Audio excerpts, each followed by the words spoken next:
भगवान बुद्ध को ज्ञान की प्राप्ति कहाँ हुई थी? भगवान बुद्ध को ज्ञान की प्राप्ति कहाँ हुई थी? आंसर याद रखेंगे, बोध गया में। भगवान बुद्ध को ज्ञान की प्राप्ति हुई थी बोध गया में। अगला क्वेश्चन है, आर्य समाज की स्थापना किसने की थी? आर्य समाज की स्थापना किसने की थी? आर्य समाज याद रखना है, स्वामी दयानंद सरस्वती ने। स्वामी दयानंद सरस्वती ने आर्य समाज की स्थापना की थी। अगला क्वेश्चन है, पंजाबी भाषा की लिपि कौन सी है? पंजाबी भाषा की लिपि कौन सी है? तो पंजाबी भाषा गुरुमुखी लिपि जो कि पंजाबी भाषा की लिपि है। अगला क्वेश्चन है, भारत की मुख्य भूमि का दक्षिणतम किनारा कौन सा है? भारत की जो भूमि है उसका दक्षिणतम किनारा है कन्याकुमारी। कौन सा किनारा है? कन्याकुमारी। अगला क्वेश्चन है, भारत में सबसे पहले सूर्य किस राज्य में निकलता है? भारत में सूर्य जो है सबसे पहले अरुणाचल प्रदेश में निकलता है, ये आपको याद रखना है। अगला क्वेश्चन है, इंसुलिन का प्रयोग किस बीमारी के उपचार में होता है? इंसुलिन का प्रयोग किस बीमारी के उपचार में होता है? राइट आंसर हो जाएगा मधुमेह। आंसर क्या हो जाएगा? मधुमेह। अगला क्वेश्चन है, बिहू किस राज्य का प्रसिद्ध त्योहार है? बिहू किस राज्य का प्रसिद्ध त्योहार है? राइट आंसर हो जाएगा असम। असम जो है बिहू का प्रसिद्ध त्योहार है। अगला क्वेश्चन, कौन सा विटामिन आंवले में प्रचुर मात्रा में मिलता है? कौन सा विटामिन आंवले में प्रचुर मात्रा में मिलता है? राइट आंसर हो जाएगा विटामिन सी। विटामिन सी में जो है आंवले में प्रचुर मात्रा में मिलता है। अगला क्वेश्चन है हमारा, कागज का आविष्कार किस देश में हुआ? याद रखेंगे, कागज का जो आविष्कार है सर्वप्रथम चीन में हुआ। कहां पर हुआ? चाइना में हुआ।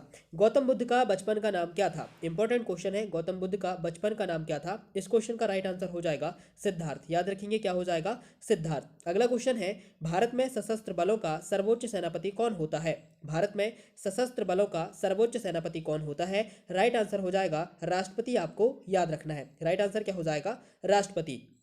अगला क्वेश्चन है, रतौंधी किस विटामिन की कमी से होता है? रतौंधी किस विटामिन की कमी से? विटामिन ए की कमी से। बेरी बेरी रोग विटामिन बी की कमी से। स्कर्वी रोग विटामिन सी की कमी से। याद रखेंगे। पोंगल किस राज्य का त्योहार है? फ्रेंड्स, दो ऐसे त्योहार हैं, पोंगल और एक ओणम, जिस पर हमें काफी ज्यादा कंफ्यूजन रहता है, तो आज इस कंफ्यूजन को मिटा दीजिएगा। पोंगल ये मनाया जाता है तमिलनाडु में। पोंगल कहाँ पर आयोजित होता है? तमिलनाडु में। गिद्दा और भांगड़ा किस राज्य के लोक नृत्य हैं? तो भंगड़ा से आप समझ गए होंगे, जो कि पंजाब से रिलेटेड है। अगला क्वेश्चन है, टेलीविजन का आविष्कार किसने किया? टेलीविजन का आविष्कार किसने किया? जॉन लॉगी बेयर्ड। बेयर्ड आपको याद रखना है, जॉन बेयर्ड ने टेलीविजन का आविष्कार किया था, जॉन बेयर्ड ने। नेक्स्ट क्वेश्चन है, भारत की पहली महिला शासिका कौन थी? इल्तुतमिश की जो पुत्री थी रजिया सुल्तान, भारत की पहली महिला शासिका थी। कौन? रजिया सुल्तान। अगला क्वेश्चन है, मछली किसकी सहायता से सांस लेती है? आपको याद है, मछली पर फेफड़े नहीं पाए जाते, वो अपने गलफड़ों से सांस लेती हैं। ठीक है, कैसे? गलफड़ों से सांस लेती हैं। क्वेश्चन नंबर 19 है, इंकलाब जिंदाबाद का नारा किसने दिया? इंकलाब जिंदाबाद का नारा भगत सिंह ने दिया था। महान क्रांतिकारी भगत सिंह के द्वारा इंकलाब जिंदाबाद का नारा दिया गया था। अगला क्वेश्चन है, जलियांवाला बाग हत्याकांड कब और कहां हुआ? कब व कहां हुआ?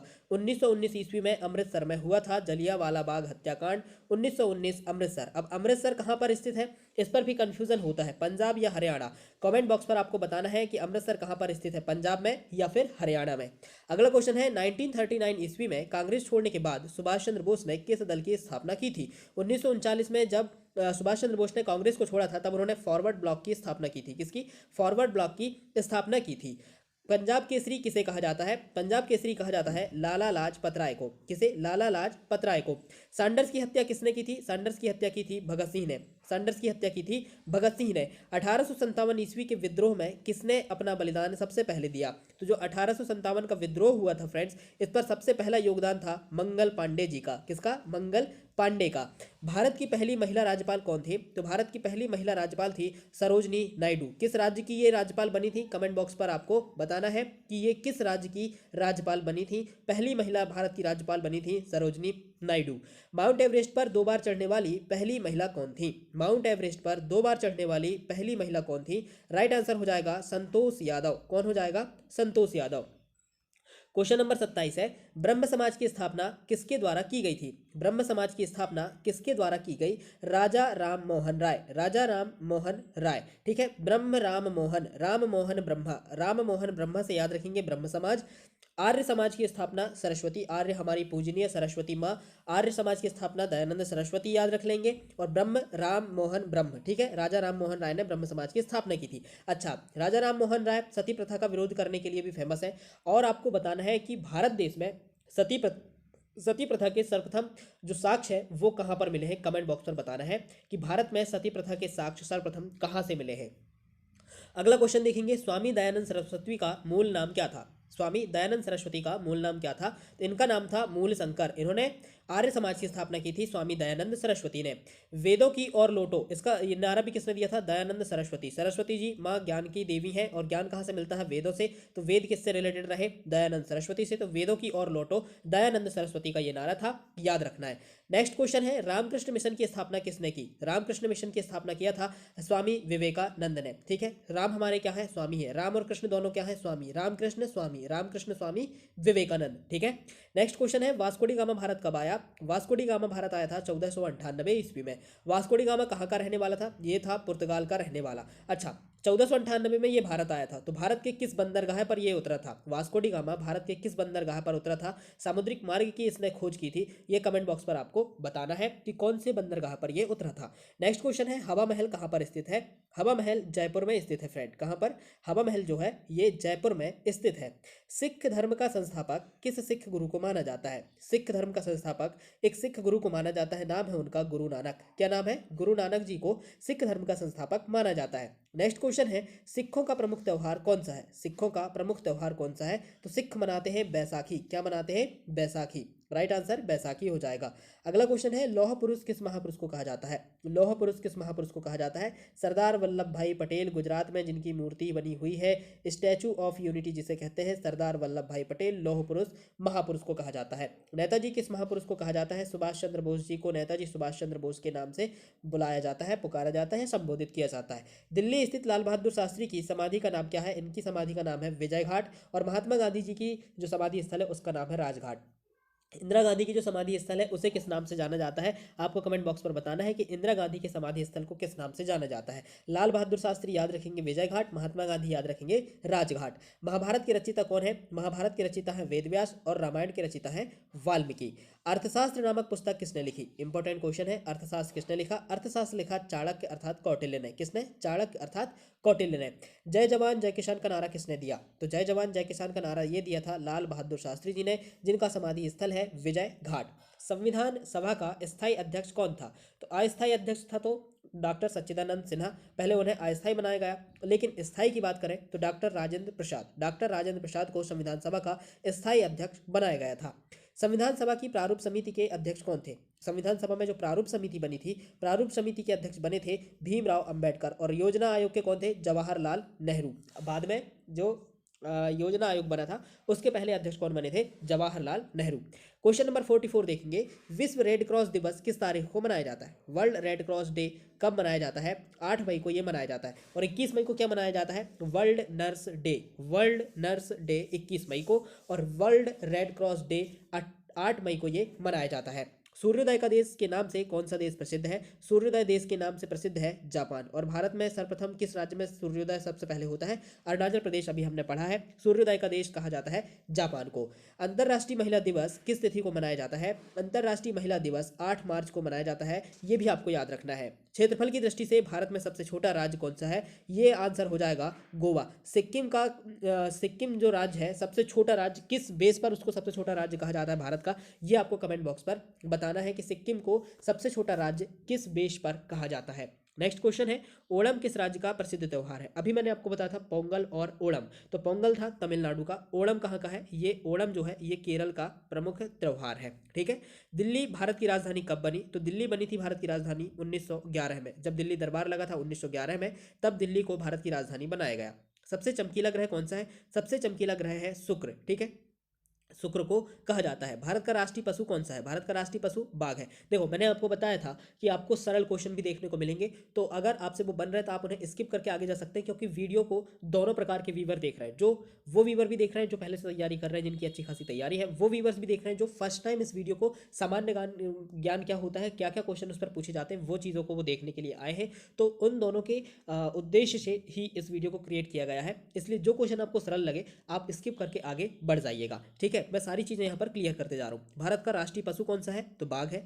राष्ट्रीय पक्षी कौन है, तो मोर है। ठीक है, ये चीज़ें भी बहुत से लोगों को याद नहीं होती जो नए नए कॉम्पिटिशन पर आते हैं, तो उनके लिए भी ये क्वेश्चन मैंने निकाल के लाया है। अगला क्वेश्चन देख लेंगे, भारत का राष्ट्रीय जलीय जीव कौन सा है। भारत का राष्ट्रीय जलीय जीव गंगा डॉल्फिन, इसे हम कहते हैं जलीय जीव, जलीय जीव। भारत का राष्ट्रीय फल आम, सभी को पता है। भारत का राष्ट्रीय फूल कमल, सभी को पता है। भारत का राष्ट्रीय पेड़ बरगद, सबको पता है। भारत का राष्ट्रीय खेल हॉकी, ये भी सभी को पता है। भारत का जो राष्ट्रीय झंडा है, इसकी लंबाई और चौड़ाई का अनुपात कितना होता है, 3:2। इंपॉर्टेंट है, 3:2 होता है। भारत का राष्ट्रगान किसने लिखा, रविंद्रनाथ टैगोर ने। राष्ट्रगान लिखा टैगोर जी ने, और राष्ट्रगीत है वंदे मातरम, जिसको लिखा है बंकिम चंद्र चटर्जी ने, बंकिम चंद्र चटर्जी ने। आगे देखेंगे, क्वेश्चन नंबर 62 है, महात्मा गांधी को राष्ट्रपिता सबसे पहले किसने कहा था। वेरी इंपॉर्टेंट क्वेश्चन, राष्ट्रपिता सबसे पहले किसने कहा था, तो ये कहा था नेताजी सुभाष चंद्र बोस ने। ठीक है, राष्ट्रपिता की उपाधि किसने दिया था, नेताजी सुभाष चंद्र बोस ने। हमारा राष्ट्रीय पंचांग कौन सा है, हमारा राष्ट्रीय पंचांग है शक संवत, जिसे हम कहते हैं, क्या कहते हैं, शक संवत हम कहते हैं, यह हमारा राष्ट्रीय पंचांग है। अगला क्वेश्चन है, राष्ट्रगान गाने की अवधि कितनी है। राष्ट्रगान गाने की अवधि कितनी है, 52 सेकंड। कितनी है फ्रेंड्स, 52 सेकंड। रेडियो एक्टिवता की खोज किसने की थी, हेनरी बैकरल ने की थी। किसने, हेनरी बैकरल के द्वारा रेडियो एक्टिवता की खोज की गई थी। पेसमेकर का संबंध शरीर के किस अंग से है, पेसमेकर का संबंध, हृदय की जो गति होती है वो थोड़ी सी रुक जाती है, पेसमेकर दिया जाता है। ठीक है, हृदय से ये संबंधित है, पेसमेकर का संबंध शरीर के हृदय से है। मानव शरीर की किस ग्रंथि को मास्टर ग्रंथि कहते हैं, तो मानव शरीर की जो पीयूष ग्रंथि है, इसे ही मास्टर ग्रंथि कहा जाता है, पीयूष ग्रंथि को ही मास्टर ग्रंथि कहा जाता है। कार्बन का सर्वाधिक शुद्ध रूप कौन सा है, कार्बन का सर्वाधिक शुद्ध रूप कौन सा है, राइट आंसर हो जाएगा हीरा। कार्बन का सर्वाधिक शुद्ध रूप कौन सा है, हीरा है। एक्सरे का आविष्कार किसने किया था, एक्सरे का आविष्कार किसने किया था, एक्सरे का आविष्कार किया था के रॉन्टजन ने, के रॉन्टजन के द्वारा एक्सरे का आविष्कार किया गया था। नेक्स्ट क्वेश्चन है, किस धातु का प्रयोग मानव के द्वारा सबसे पहले किया गया, तो यह किया गया था तांबा का, तांबा का मानव के द्वारा सबसे पहले प्रयोग किया गया था। यहाँ पर लोह धातु में सबसे ज़्यादा कंफ्यूजन होता है, तो याद रखेंगे लोहे का यूज़ बिल्कुल नहीं हुआ था, तांबे का यूज़ सबसे पहले किया गया था। अगला क्वेश्चन देखेंगे, क्वेश्चन नंबर हमारा 71 है, अंतरिक्ष यात्री को बाह्य आकाश कैसा दिखाई पड़ता है। अंतरिक्ष यात्री को बाह्य आकाश कैसा दिखाई पड़ता है, तो जो अंतरिक्ष यात्री है वो जब बाह्य आकाश को देखता है तो वो उसका रंग दिखता है उसको काला।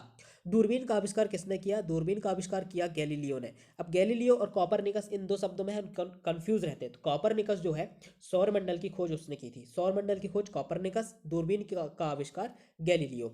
दिल्ली स्थित महात्मा गांधी की समाधि का क्या नाम है, अभी मैंने आपको बताया था महात्मा गांधी की जो समाधि स्थल है राजघाट उसे कहते हैं। मैंने आपसे पूछा है इंदिरा गांधी समाधि स्थल को क्या कहते हैं। ठीक है, अगला क्वेश्चन है, भारत में पहली रेल कहाँ से कहाँ तक चली थी। बम्बई से थाने तक सभी को पता है, वर्तमान नाम बम्बई का मुंबई हो गया है। ठीक है, बम्बई से थाने तक। भारत में पहली बार मेट्रो रेल सेवा किस नगर में आरंभ की गई, भारत में पहली बार जो मेट्रो रेल सेवा है किस नगर में आरंभ हुई, ये हुई है कोलकाता में। कहाँ पर, सर्वप्रथम कहाँ पर, कोलकाता से मेट्रो रेल सेवा आरंभ हुई थी। भारत में रेल का आरंभ किस सन में हुआ, 1853 में। कब हुआ, 1853 में। उस टाइम पे लॉर्ड कौन था भारत का, वो आपको कमेंट बॉक्स पर बताना है। नेक्स्ट क्वेश्चन है, प्रथम भारतीय अंतरिक्ष यात्री कौन थे, प्रथम भारतीय अंतरिक्ष यात्री कौन थे। स्क्वाड्रन लीडर जिसे हम कहते हैं, नाम है उनका राकेश शर्मा, जिन्हें हम स्क्वाड्रन लीडर कहते हैं, राकेश शर्मा 1984 में प्रथम भारतीय अंतरिक्ष यात्री बने। भारत की प्रथम महिला मुख्यमंत्री कौन थी, ये थी सुचेता कृपलानी, भारत की पहली महिला मुख्यमंत्री सुचेता कृपलानी। इससे पहले मैंने आपसे पूछा था कि जो सरोजनी नायडू थी, जो कि भारत की पहली राज्यपाल बनी थी, किस राज्य की वो राज्यपाल बनी थी, और ये जो महिला पहली मुख्यमंत्री बनी, ये किस राज्य की मुख्यमंत्री बनी, ये भी आपको दोनों क्वेश्चन के आंसर कमेंट बॉक्स पर छापना है। हरियाणा के पहले मुख्यमंत्री कौन थे, तो हरियाणा के पहले मुख्यमंत्री थे भगवत दयाल शर्मा। कौन थे, पंडित भगवत दयाल शर्मा। अगला क्वेश्चन देखेंगे, संयुक्त राष्ट्र संघ की स्थापना कब हुई। संयुक्त राष्ट्र संघ की स्थापना हुई थी 24 अक्टूबर 1945 को। वेरी इंपॉर्टेंट क्वेश्चन, 1945 आपको याद रखना है। संयुक्त राष्ट्र संघ का मुख्यालय कहाँ पर है, देखो स्थापना हुई थी 1945 में, मुख्यालय है न्यूयॉर्क में। पहले सचिव बने थे इसके त्रिगवेली, और संयुक्त राष्ट्र संघ में टोटल देश है 193। 1945 में स्थापना, न्यूयॉर्क में मुख्यालय, पहले सचिव बने थे त्रिगवेली, और टोटल कंट्रीज हैं इसमें 193। और जो संयुक्त संघ सुरक्षा परिषद है, इसमें टोटल सदस्य देश होते हैं 15, और जिसमें से स्थायी होते हैं 5। ठीक है, ये इतनी चीज़ें आपको संयुक्त राष्ट्र संघ से याद रखना है। स्थापना 24 अक्टूबर 1945, मुख्यालय न्यूयॉर्क, महासचिव पहले त्रिगवेली, और देश है इसमें 193, और स्थायी सदस्य हैं 15, और टोटल सदस्य देश होते हैं 15, जिसमें से स्थायी होते हैं 5। अंतर्राष्ट्रीय न्यायालय का न्यायालय कहाँ पर स्थित है, ये है द हैग हॉलैंड में स्थित है। अंतर्राष्ट्रीय न्यायालय द हैग हॉलैंड में स्थित है। संयुक्त राष्ट्र संघ के वर्तमान महासचिव कौन है? बान की मून ये पहले थे, अभी ये चेंज हो चुके हैं। तो वर्तमान में संयुक्त राष्ट्र संघ के महासचिव कौन है, ये आपको कमेंट बॉक्स पर बताना है। नेक्स्ट क्वेश्चन है, संयुक्त राष्ट्र महासभा में हिंदी में भाषण देने वाले पहले भारतीय कौन थे? संयुक्त राष्ट्र जो महासभा थी उसमें हिंदी में भाषण देने वाले एकमात्र भारतीय थे अटल बिहारी वाजपेयी जी। अटल बिहारी वाजपेयी जी इस क्वेश्चन का राइट आंसर हो जाएगा। नेक्स्ट क्वेश्चन है, संयुक्त राष्ट्र संघ सुरक्षा परिषद के अस्थायी सदस्य कितने वर्ष के लिए चुने जाते हैं? ये चुने जाते हैं फ्रेंड्स 2 वर्षों के लिए। कितने वर्षों के लिए? 2 वर्षों के लिए ये चुने जाते हैं, ये आपको याद रखना है। संयुक्त राष्ट्र संघ का 193वां सदस्य कौन सा देश बना? तो संयुक्त राष्ट्र संघ का 193वें देश बना था दक्षिण सूडान। कौन बना? दक्षिण सूडान। इस क्वेश्चन का राइट आंसर है दक्षिण